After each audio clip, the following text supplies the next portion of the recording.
Bohater dzisiejszego filmu to jedno z najlepiej przystosowanych zwierząt do życia w skrajnie suchym klimacie. Mimo niepozornego wyglądu, bo przypomina nam małego kota domowego, to niesamowity drapieżnik, prawdziwy cichy duch pustyni.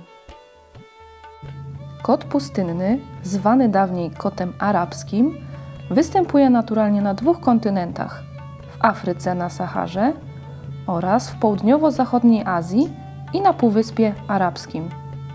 Są to miejsca, gdzie temperatury w ciągu dnia mogą sięgać nawet 50 stopni Celsjusza, a w nocy gwałtownie spadać.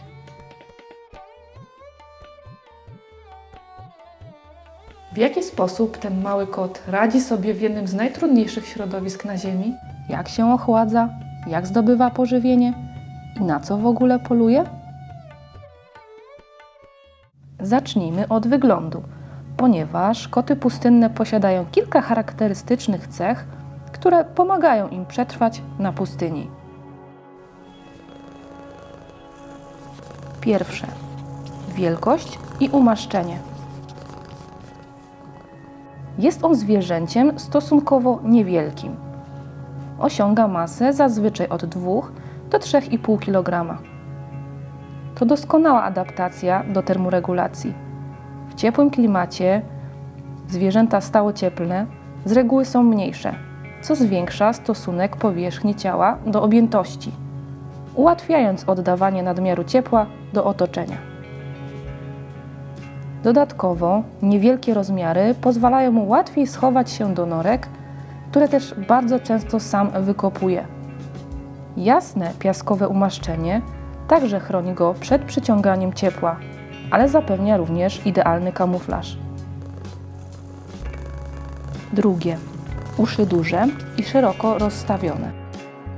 Są znakiem rozpoznawczym tego kota, ale także, według wielu osób, nadają mu uroczy wygląd.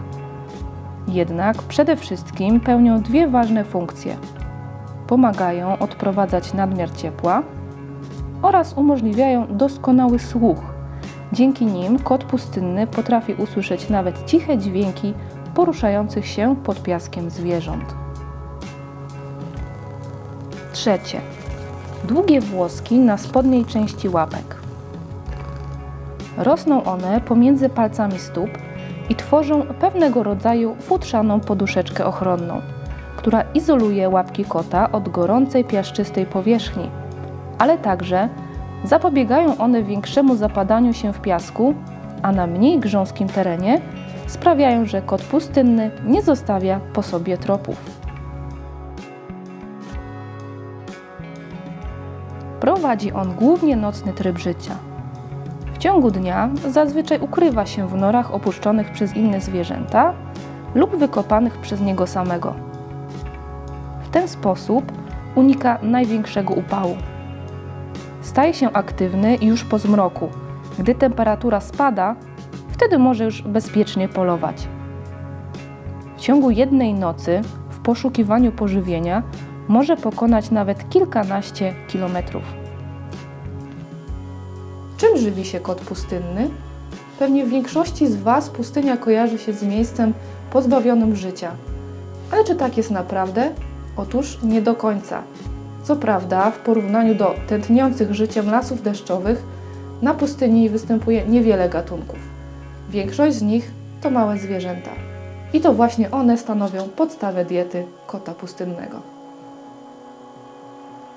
Są to m.in. jaszczurki, myszoskoczki, norniki, owady, a nawet węże.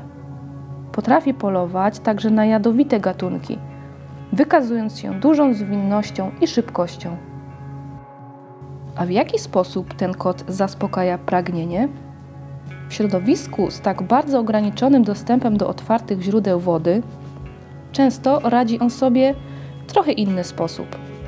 Potrzebne mu płyny pozyskuje z pożywienia, czyli ze swoich ofiar.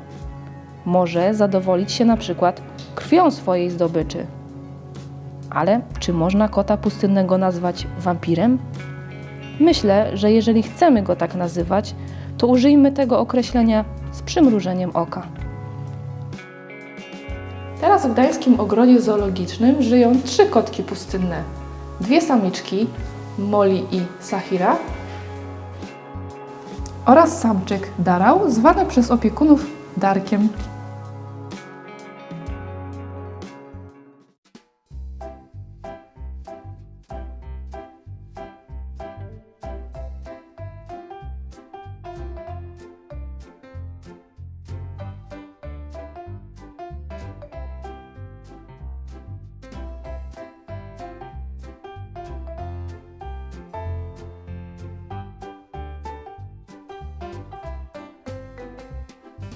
W poprzednich latach doczekaliśmy się kilku miotów, w których łącznie pojawiło się kilkanaście kociąt. Zgodnie z decyzjami koordynatora gatunku, po osiągnięciu dojrzałości rozjechały się one do innych ogrodów zoologicznych.